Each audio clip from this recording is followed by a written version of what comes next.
Hey, welcome back, bums. Check it out. I have some paints in my hand. Oh, I just dropped one on the ground. I have 4 paints now in my hand.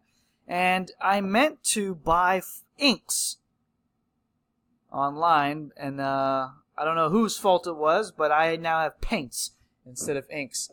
So I thought I would share some of my misfortune with you. They're from Game Color. I got yellow, black, brown, blue, stuff like that, red. So anyways, let's move on from our news segment, my misfortune of buying paints instead of inks, onto what you're here for. The Grand Host of Nagash by Alan Bajahermihirk, right? So I haven't done a death analysis yet, but here we go. He's playing the Grand Host of Nagash, even though he's got Archon in his list. He's playing the Grand Host of Nagash. Very interesting. I guess it doesn't matter too much in some cases. He's going to be in the mortal realm of Shyish. He's picking Shyish because he's going to bring the artifact Ethereal Amulet on his general. So his general is going to have deep stacks. He's going to have the artifact along with his trait and all that. First off, we have Archon, the Black Mortarch of Sacrament. He's going to bring the Overwhelming Dread from the Death Mage's lore. And basically he's got the best debuffs in that magic book, okay? So he's going to have Overwhelming Dread in one unit and Decrepify in the other.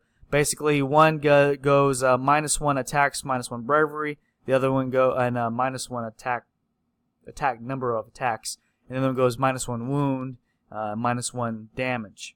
So you could essentially give something like a Celestant on Star Drake -1 attack, -1 to wound, -1 2 attacks, and then -1 to damage. Of course, with 1 being the minimum. He did make top 8 of LVO with this list. I think I should mention that. And he lost against an Idoneth Deepkin player. He lost against Matthew Pashby's Idoneth Deepkin. If you want to see his Idoneth Deepkin list and my analysis of it, you can look at that video. It's somewhere. Maybe I'll link it. Maybe I won't. But here's Matthew Pashby's list. 2 blocks into Marty Thralls, a huge Morsar Guard unit, and some sweet allies. And I'll show you why I think he lost. But let's go ahead and finish the list really quick. Next up, he's got Prince Vordry, 480-point giant monster, right? So he is just riding that big Terrorgeisty thing. He's just a big tank that can deal a lot of damage. But the reason why I believe he brought the Prince Vordry is to use his command ability on the Vampire Lord on Zombie Dragon. And I will bring that up and read it to you. Or not. I guess it's not there. I took pictures so that way I can read it to you directly. But what the command ability is going to do is going to allow his Vampire Lord on Zombie Dragon to fight twice. And that's going to be pretty insane. So Vampire Lord on Zombie Dragon attacks, charges, Vordry is just slightly behind him, and will allow him to attack twice. Vile Transference is his spell from the lore of vampires, and that's going to, if successfully cast on a 7, it's going to do D3 mortal wounds to your opponent, and then heal something, one of your own units for D3. Probably one of your big dudes, right? The Vampire Lord and Zombie Dragon is next. It is the General.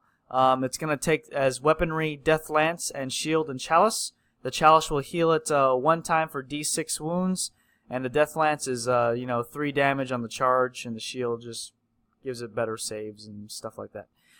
Next is a trait, Aura of Ages. The Aura of Ages is kind of like the Death Stops from Sylvaneth. Basically, within 3 inches during the start of the combat phase, every unit within 3 inches of it, you roll a die for them. On a 4-up, it cannot, or it gets -1 to hits. So it makes this dragon a little more resilient. And the Ethereal Artifact, that amulet will give your Vampire Lord and Zombie Dragon an eye save. So it's just going to be like 4. Now let me double check on what its save is. Is it 4 or 3? It's a 4-up, so it's going to stay at a 4-up. It's never going to get degraded, so all your opponent's rend is not really going to do anything. Next up, oh, and the Amethystine Pinions spell allows him to move an extra 5 inches. So he's going to move a lot faster across the battlefield. And lastly, for the leaders, we're going to have a Necromancer with a Lore of Death Mage's Decrepify. This is going to be used in conjunction with Overwhelming Dread. Pretty good against opposing large models. So this dude's list is very scary looking. It's got lots of big, giant threats. And then he's got a lot of stuff to deal with opposing giant blobs or giant model threats. His battle line is the minimum 3 units of direwolves.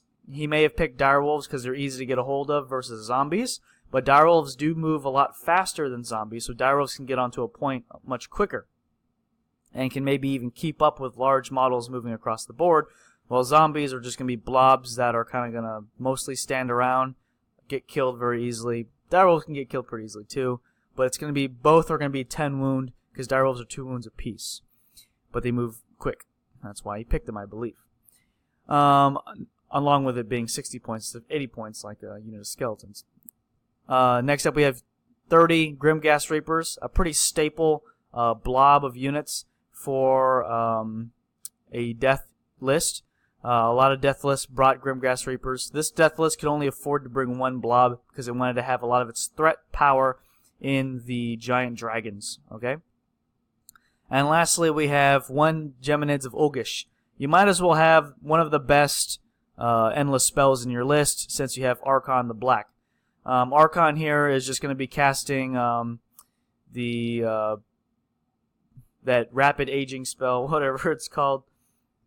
I forget a lot of the names of things off the top of my head a lot, but you know what I'm talking about, right? The Curse of Years. So, you know, rolling 10 dice on every 6+, you deal a mortal wound. You keep going until the unit is dead or until you stop rolling, you know, dice, right? Because you get to roll a die again every time you do a mortal wound. And that could just straight up kill anything, right? So a large blob, dead. Large dragon, dead. Of course, if you're lucky enough.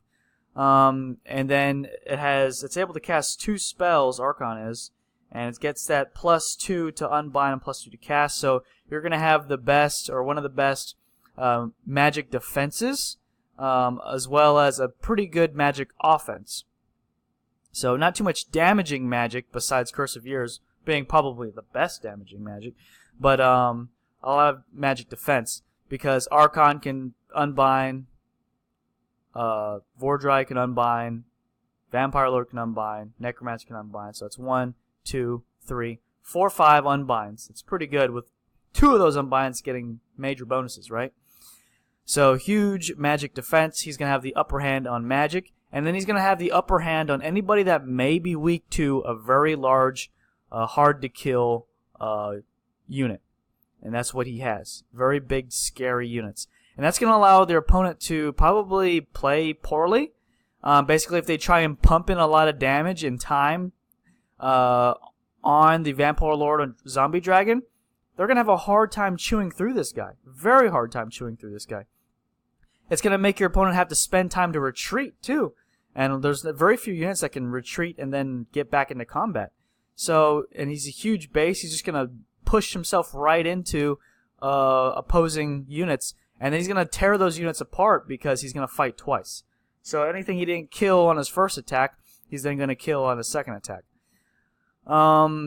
That Chalice is going to keep him alive longer, and he's just going to keep charging over and over again. It's just every turn. I mean, unless he's stuck into combat, he's just going to keep barreling down, and that Death Lance is what he's going to want versus the sword.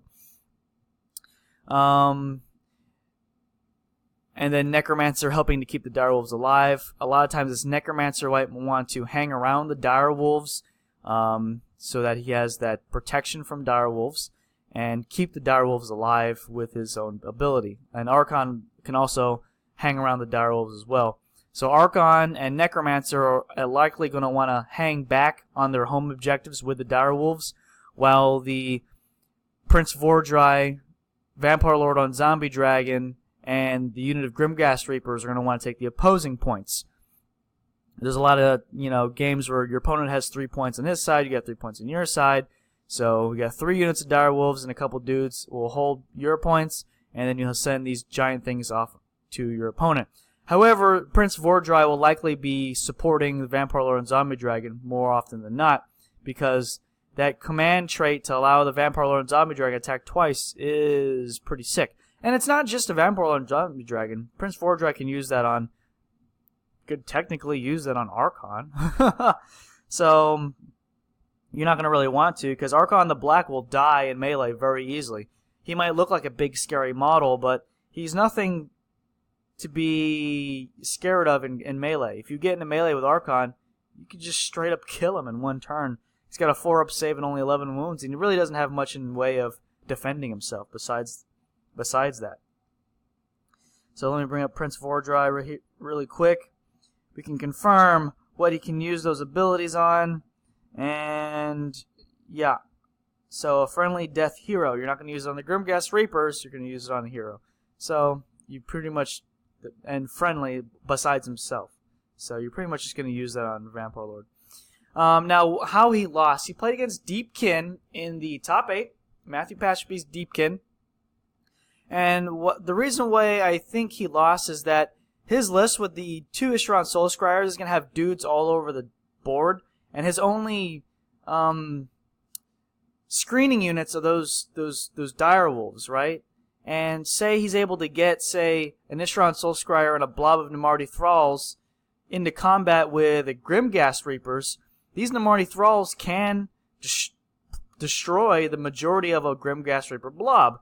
And there goes 360 points against a 280 point blob. It's a pretty good trade-off. The Morsar guards can take on Prince Vordry. They maybe kill him in one turn, or maybe not.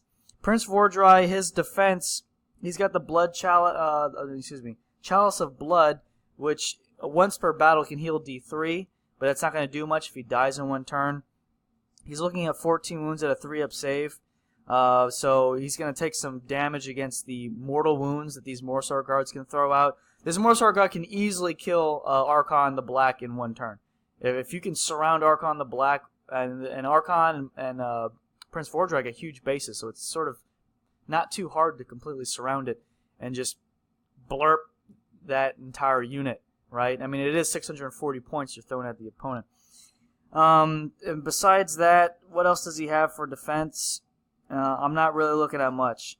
You know, you can heal, things like that, but he's not defending himself quite so well at that time. If we look at the Zombie Dragon, now the Zombie Dragon is going to be harder to kill in one turn, so I think he's going to want to ignore the Zombie Dragon. He could use his own Zombie Dragon to fight that Zombie Dragon and hope it doesn't die and sort of gum down the Death Player Zombie Dragon. Wait. I'm talking like this. Matthew Pashby does not have any Zombie Dragons. I mean, a Killian King. Though that's not something I'd really want to invest in. I don't think I want to fight the Achillean King. However, you can put the Achillean King in combat with the Zombie Dragon and then go pop the Cloud of Midnight. And you're like, well, I'm in combat. I can't actually spend a turn fighting, so my double attacks is not going to do anything. So it could be a good idea. And that's one thing that Matthew Pashby could have done. Just throw Achillean King right in his face and be like, now you can't kill me. Pop that Cloud of Midnight. So the Alpha strike with Matthew Pashby is really, really deadly, especially if Matthew can go first.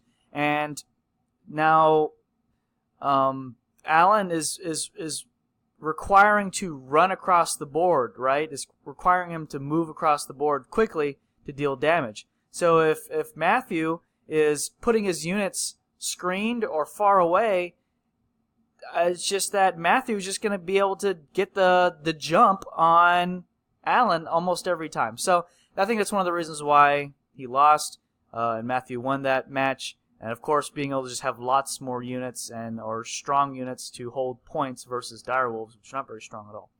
So that is my analysis. Tell me what you think. Put some comments down below, and you're a bum.